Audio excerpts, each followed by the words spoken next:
Sering nggak sih kalian melihat berita atau informasi terkait pinjol katanya bulan ini akan dihapuskan, pinjol katanya bulan ini akan dicabut izinnya, atau pinjol katanya bulan ini akan ditutup.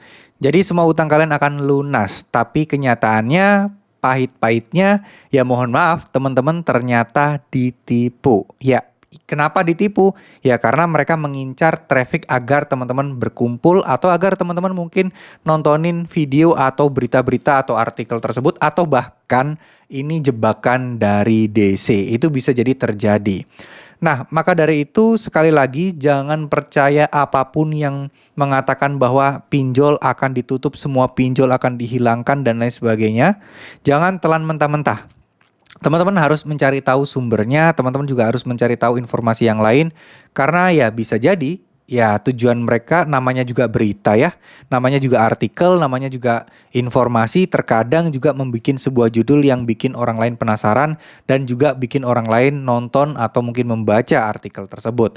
Nah, sekali lagi jangan ditelan mentah-mentah. Kalaupun ya itu benar ya alhamdulillah, tapi intinya kembali lagi jangan dipercaya mentah-mentah. Karena semua punya kepentingan, karena ya kita semua juga harus tahu betul bahwa kayaknya nggak semudah itu deh semua pinjol bakal ditutup. Pasti ada prosedur-prosedurnya, ada tahapan-tahapannya.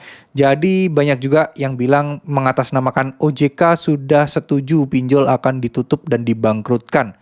Ya itu sih terlalu lebay menurut saya. Karena kan nggak mungkin nggak ada angin, nggak ada hujan, tiba-tiba pinjol dihilangkan. Yang ada kalau misalnya OJK memberikan regulasi yang sangat ketat, yang sangat susah sekali untuk dilakukan pinjol, nah itu masih mungkin ya. Tapi kalau tiba-tiba OJK menutup semua pinjol yang ada, itu nggak masuk akal sih. Jadi teman-teman jangan mau dibodoh-bodohin terkait hal-hal seperti itu.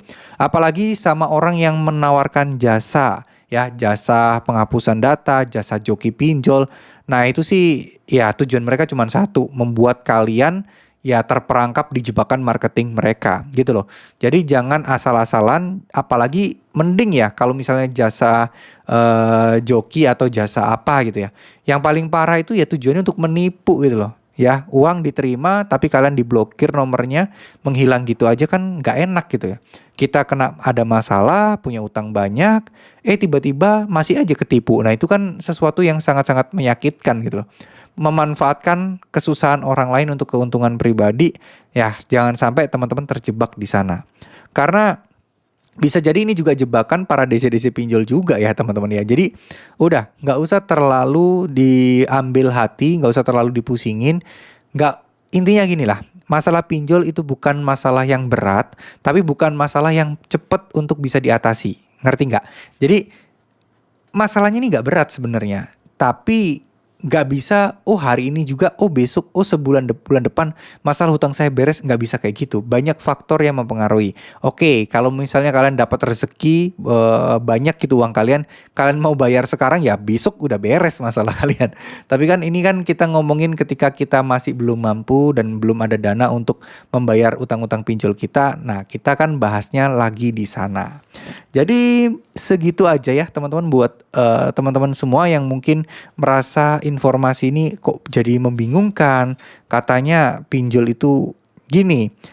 Laporan terakhir itu di CNBC saya baca pinjol justru untung. Ya, kenapa kok tiba-tiba pinjol banyak yang bangkrut dan tutup? Nah, itu kan sesuatu yang harus teman-teman pertanyakan.